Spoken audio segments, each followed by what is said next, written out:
Bro, aminin natin ang pinaka nakakalitong parte sa babae. Hindi yung paano mo siya mapapa-oo, kundi paano mo siya mapapanatiling adik sa'yo kahit hindi mo siya hinahabol. Kasi sa totoo lang, madali lang mapansin sa umpisa. Pero paano kapag nakuha mo na siya, paano mo siya mapapanatiling interesado, curious, at attached kahit hindi mo na kailangang maghabol araw-araw? Marami kasing lalaki, pag nakuha na ang babae, doon nawawala yung spark. Nagiging predictable, sobrang available, sobrang attached, at ang hindi nila alam, doon pala nagsisimula ang unti-unting pagkawala ng attraction. Kasi bro, ang babae hindi lang naakit sa looks o effort, naadik siya sa emosyong binibigay mo sa kanya. Yung thrill, yung mystery, yung pakiramdam na kailangan niyang hulaan kung mahal mo pa ba siya o hindi. Pero bago mo isipin na kailangan mong manloko o maglaro ng feelings, linawin natin to. Ang pagpapaadik sa babae hindi tungkol sa manipulation, tungkol to sa emotional mastery. Kung paano mo kontrolin ang sarili mong emosyon at kung paano mo gamitin yon para mag-radiate ng confidence, presence at control. Kasi sa dulo bro, ang babaeng naadik hindi sa mga salitang binibitawan mo, kundi sa energy mong hindi niya maintindihan, pero gusto niyang laging maramdaman. Kung gusto mong siya ang maghabol, siya ang mag-adjust, at siya ang laging mag-isip kung bakit hindi ka mawala sa isip niya pakinggan. Motong video hanggang dulo, kasi dito pag-uusapan natin kung paano mo mapapanatiling addicted ang babae sa'yo kahit hindi mo siya hinahabol, hindi gamit ang laro, kundi gamit ang disiplina, mystery at self-control. Una, the law of space and distance.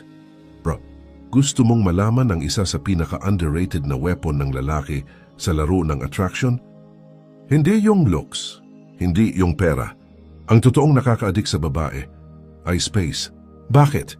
Kasi kapag wala ka, dun niya mararamdaman kung gaano ka pala kahalaga. At kung marunong kang gumamit ng distance, ikaw mismo ang nagdidikta kung gaano kanya iisipin, hahanapin at gugustuhin. Ang babae bro ay emotional by nature. Kapag palagi kanyang nakikita, nakakausap, nakukuha niya lahat ng gusto niya sa'yo, mabilis siyang nasasanay. At kapag nasanay siya, nawawala ang excitement. Kaya mapapansin mo, may mga lalaki na kahit sobrang effort hindi pa rin napapansin. Samantalang yung mga tipong minsan lang magparamdam pero may presence yon ang hinahanap-hanap. Hindi dahil mas gwapo o mas matalino, kundi dahil marunong silang gumamit ng space. Ang distance ay hindi laging coldness. Ito ay strategy. Kapag marunong kang humakbang palayo, hindi para maglaro, kundi para bigyan siya ng chance na maramdaman ang kawalan mo, nagiging magnetic ka. Kasi tandaan mo, habang mas binibigyan mo ng espasyo ang babae na maramdaman ang katahimikan mo, mas nagiging maingay ang isip niya tungkol sa'yo. Siya mismo ang magtatanong sa sarili, bakit hindi siya nag-message? May iba kaya siya? Ellie, na-miss ko tuloy yung energy niya. At yan bro, ang moment na gusto mong mangyari, yung siya na mismo ang nag-a-attach emotionally kahit wala kang ginagawa. Halimbawa, magkausap kayo araw-araw. Biglang isang araw hindi ka masyadong nag-reply. Hindi ka nagpaalam, hindi ka nagdrama. Normal lang, tahimik ka lang. Ang unang reaksyon niya, inis. Pero habang tumatagal, magiging curiosity iyon. At mula curiosity, magiging longing. At mula longing, magiging addiction. Kasi bro, hindi mo siya pinag-aagawan. Hindi mo siya pinipilit. Binibigyan mo lang siya ng pagkakataon na hanapin ka. At ang babaeng kusang naghahanap, yun ang babaeng unti-unting nahuhulog. Ang mga lalaking hindi marunong lumayo, sila yung madaling kalimutan. Pero ang lalaking kayang mawala ng hindi nagagalit, siya yung hindi makakalimutan. Kasi space creates value. At kung gusto mong maramdaman ng babae ang halaga mo, huwag mong ibigay lahat ng presence mo sa kanya. Paminsan-minsan, ipaalala mo sa kanya kung gaano katahimik ang mundo kapag wala ka. Sabi nga sa Stoicism, he who conquers himself conquers desire. At dito, ang ibig sabihin kung kaya mong kontrolin ang urge mo na laging magparamdam, ikaw ang may hawak ng laro. Pangalawa, the power of uncertainty. Bro, alam mo bang isa sa pinakamalakas na psychological trigger ng attraction ay uncertainty? Yung hindi niya alam kung kailan ka magpapakita, kung anong susunod mong gagawin at kung anong nararamdaman mo talaga para sa kanya. Hindi ito tungkol sa pagiging malabo o paasa. Ito ay tungkol sa mystery, isang bagay na natural na hinahabol ng isip ng babae. Tandaan mo bro, babae ay emotional thinker. Kapag predictable ka, mabilis siyang magsawa. Pero kapag may konting mystery, may thrill. Yung parang roller coaster, hindi niya alam kung saan patungo, pero gusto pa rin niyang sumakay. Ito ang dahilan kung bakit mas naadik ang babae sa mga lalaking may element of surprise. Yung hindi araw-araw available, hindi rin sobrang distant pero may rhythm ka. Parang alam niyang nandyan ka, pero hindi niya alam kailan. Yung ganitong balance bro, nakaka-addict. Isipin mo ganito, kapag lagi kang nagpaparamdam, predictable ka. At kapag predictable ka, nawawala ang emotional tension. Pero kung minsan, tahimik ka lang, tapos biglang magpaparamdam na parang walang nangyari, nagkakaroon ng spark ulit. Ganito gumagana ang attraction cycle sa babae. Ang utak niya ay wired para maghanap ng pattern, at kapag hindi niya mahanap sa'yo, mas lalo siyang magiging curious. At sa bawat curiosity, mas malalim ang emotional investment niya. Halimbawa, lagi kanyang nakakausap gabi-gabi, pero ngayong linggo hindi ka muna active. Pag nagparamdam ka ulit after a few days, simple lang ang approach mo, hindi apologetic, hindi defensive. Normal ka lang, parang wala lang sa isip niya. Ba't parang hindi siya naapektuhan? May iba kaya siya? Ano kayang ginagawa niya? Na-miss ko tuloy yung presence niya. At yan bro, ang simula ng emotional pull. Hindi dahil gusto kanya agad, pero dahil gusto niyang maintindihan ka. At habang sinusubukan kanyang intindihin, mas lalo siyang naa-attach. Ito yung tinatawag sa psychology na intermittent reinforcement. Kapag hindi palaging guaranteed ang attention or affection, mas lalong nagiging valuable kapag dumating ito. Kaya nga kahit sa mga laro, sa sugal, o kahit sa relationships, ang hindi tiyak ang siyang pinaka-nakaka-addict.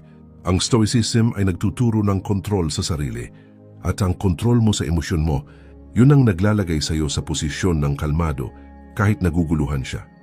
Yung tipong ikaw chill lang, pero siya overthinking na kung mahal mo pa ba siya o wala ka na bang pakialam. Tandaan mo bro, ang babae ay naadik sa lalaking hindi niya lubos maintindihan, pero alam niyang may lalim. At kung marunong kang magdala ng mystery, habang nananatiling grounded at kalmado, hindi mo kailangang habulin. Siya mismo ang lalapit. Ang pagiging unpredictable ay hindi pagiging pa-hard to get. Ito ay disiplina, ang kakayahang hindi laging ibigay ang sarili mo para manatiling may energy gap sa pagitan nyo. At sa gap na yon, doon pumapasok ang desire. Pangatlo, the power of emotional control. Bro, alam mo kung sino ang pinakamalakas na lalaki sa isang relasyon? Hindi yung pinakagwapo, hindi rin yung pinakamayaman, kundi yung lalaking kalmado kahit umiikot na ang mundo sa paligid niya. Yung lalaki na hindi nadadala ng emosyon, lalo na kapag sinusubok siya ng babae. Ang babae, madalas sinusubukan ng isang lalaki, hindi para sirain siya, kundi para maramdaman kung gaano siya katatag. Kapag nagagalit siya, nang aasar, o biglang naglalamig, hindi niya gustong makipag-away. Gusto lang niyang makita kung kaya mong manatiling composed. Kapag nag-react ka agad, kapag nagpaliwanag ka ng sobra, kapag nagmakaawa ka, dun siya nawawalan ng respeto. Pero kapag nanatili kang kalmado, diretso, at hindi nagpa-apekto, dun siya lalong naa-attract. Hindi dahil gusto niya ng malamig na lalaki, kundi dahil sa harap mo, nakakaramdam siya ng security. Ang security na yon bro, ay addiction para sa babae. Karamihan ng lalaki, kapag may tension, gusto agad ayusin. Ayaw nila ng katahimikan, gusto nila ng closure agad. Pero ang tunay na alpha marunong manahimik. Hindi dahil wala siyang pakialam, kundi dahil alam niyang hindi lahat ng bagay kailangan sagutin. Sa tuwing pinipigilan mong mag-react, nagpapadala ka ng isang malakas na mensahe.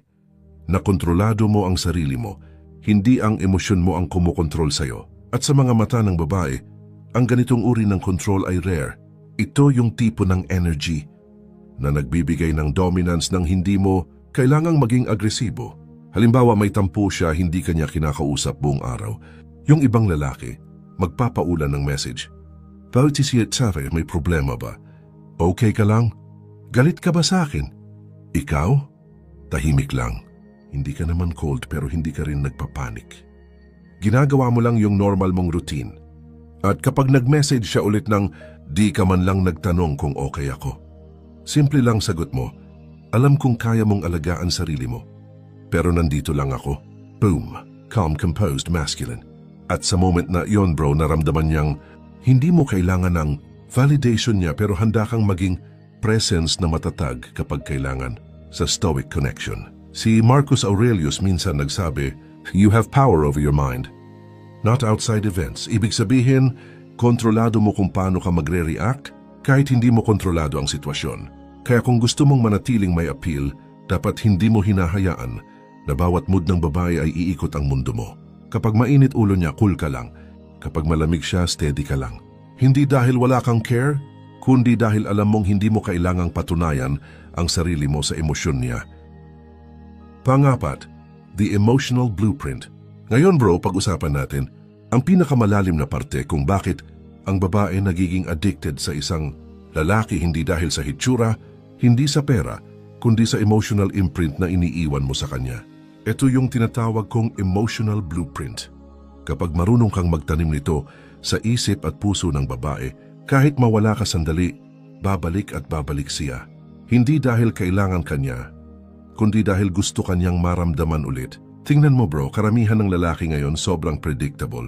Kapag gusto nila ang babae, todo effort agad, good morning, good night check-up araw-araw. Sa una cute, pero sa pangatlong linggo, parang checklist na lang. Wala nang excitement, wala nang thrill. Ang babae kahit gaano pa siya kaloyal o kamahal, addicted siya sa feeling, hindi sa tao. At kung gusto mong manatili ka sa isip niya, dapat alam mo kung paano ulit-ulitin sa kanya yung emosyon na gusto niyang maramdaman. Halimbawa, gusto niyang makaramdam ng admiration, yung feeling na iba ka sa lahat ng lalaki. Hindi mo iyan kailangang sabihin araw-araw, ipakita mo lang sa kilos mo, sa choices mo, sa confidence mo. Kapag consistent ka sa pagiging grounded at may sariling direction sa buhay, mararamdaman niya yon kahit di mo sabihin. Tandaan mo, ang tunay na karisma ng lalaki ay hindi sa pagpapasaya, kundi sa kakayahang magpamiss. Kapag lagi kang available, nawawala ang value mo. Pero kapag marunong kang magpahinga sa koneksyon, doon siya nababaliw. Yung biglang tahimik ka lang, hindi ka nagparamdam. Tapos isang araw, isang simpleng message lang galing sa'yo, kamusta ka? Boom! Reset lahat ng emosyon niya. Bakit? Kasi nagkaroon ka ng emotional contrast. Ang babae gusto ng roller coaster ng feelings, hindi sobrang drama pero may rhythm. Kapag tahimik ka, namimiss ka niya. Kapag bumalik ka, sumasabog ulit yung spark, paulit-ulit. Hanggang hindi na niya alam kung gusto ka niya o kailangan ka niya. Pero tandaan bro, hindi ito mind games. Hindi ito tungkol sa panlilin lang. Ito ay tungkol sa emotional balance. Kailangan mong maging grounded enough para hindi ka ma-attach at warm enough para maramdaman niyang safe siya sa'yo. Ito ang sikreto ng mga lalaking may aura. Hindi sila nagmamadali. Hindi sila nag-aalala kung may kapalit ba ang effort nila. Kasi alam nila, ang attraction hindi sinusundan inaalagaan. Kapag may ganitong energy ka, hindi mo kailangang habulin ang babae. Siya mismo ang mag-iisip ng paraan para manatili sa orbit mo. At bro, ito ang gusto kong tandaan mo sa part na to. Kung gusto mong maging lalaki na hindi lang gusto, kundi kinahuhumalingan, maging consistent ka sa mystery mo, presence mo at control mo sa sarili. Kasi habang mas kaya mong kontrolin ang emosyon mo, mas gusto niyang alamin kung ano nasa isip mo. Panglima, the law of withdrawal, ang batas ng pagurong. Bro, minsan para mas lalo kang hanapin ng babae, kailangan mong matutong umatras. Hindi para magpa-hard to get lang, kundi para maibalik mo yung balance ng connection nyo. Kasi kapag nasobrahan ka sa presence, kapag lagi kang nandyan, lagi kang available, at lagi kang bumibigay, unti-unti niyang nawawala yung excitement. Isipin mo to parang musika. Walang saysay ang tunog kung walang pause. Ganon din sa relasyon bro. Kung gusto mong tumibay ang rhythm niyong dalawa, kailangan marunong kang magbigay ng silence at space. Ang babae, natural sa kanya ang mag-react sa energy shift. Kapag bigla kang tumahimik, kapag dati araw-araw kang nagme-message, pero ngayon bigla kang naging composed at chill, mararamdaman niya yung shift na yon. Mapapaisip siya, bakit parang hindi na siya kasing invested? May iba na ba siyang ginagawa? At dyan nagsisimula yung mental loop sa utak niya, ang pag-iisip ng bakit, na hindi niya kayang tigilan. Ito yung psychological addiction na hindi mo kailangang pilitin. Hindi mo kailangang magpanggap, hindi mo kailangang maglaro. Ang kailangan mo lang, discipline yung kakayahang kontrolin ng urge mo na mag-reach out agad lalo na kapag nararamdaman mong parang lumalayo siya. Kasi kung lagi kang bumabalik tuwing gusto mo ng comfort, hindi mo siya binibigyan ng chance na mamiss ka.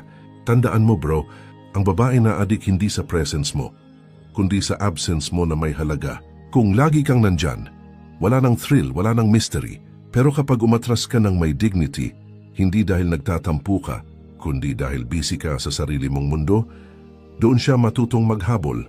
Ito yung dahilan kung bakit ang mga lalaking may purpose, may disiplina, at marunong mag-withdraw sa tamang oras, sila yung hindi madaling kalimutan. Kasi yung absence nila may bigat. Ay yung silence nila, mas malakas pa sa kahit anong sweet message na maipapadala mo. So kung gusto mong siya ang unang mag-chat, siya ang unang mag-initiate, at siya ang unang maghabol matutong umatras, hindi dahil galit ka, kundi dahil marunong kang magbigay ng space na magparamdam ng halaga mo. Bro, kung napakinggan mo lahat ng parts hanggang dito, ibig sabihin handa ka na. Hindi para maging player, hindi para manloko, kundi para maging lalaking marunong sa laro ng emosyon, yung hindi basta natatangay at hindi rin basta nawawala sa eksena. Tandaan mo, ang pag-ibig hindi lang tungkol sa effort o sa mga salita. Ito ay tungkol sa energy na dala mo, sa presence na nararamdaman ng babae, kahit wala ka sa harap niya. Kasi sa dulo, ang babae hindi na-addict sa ginagawa mo. Na-addict siya sa pakiramdam na siya lang ang nakakakita ng ganong side mo. Kung may natutunan ka sa video na to bro, huwag mo kalimutang i-like, mag-subscribe, i-hit ang notification bell, at i-share ito sa tropa mong laging umiiyak sa babae. Malay mo, yun na lang pala ang kulang para matauhan siya.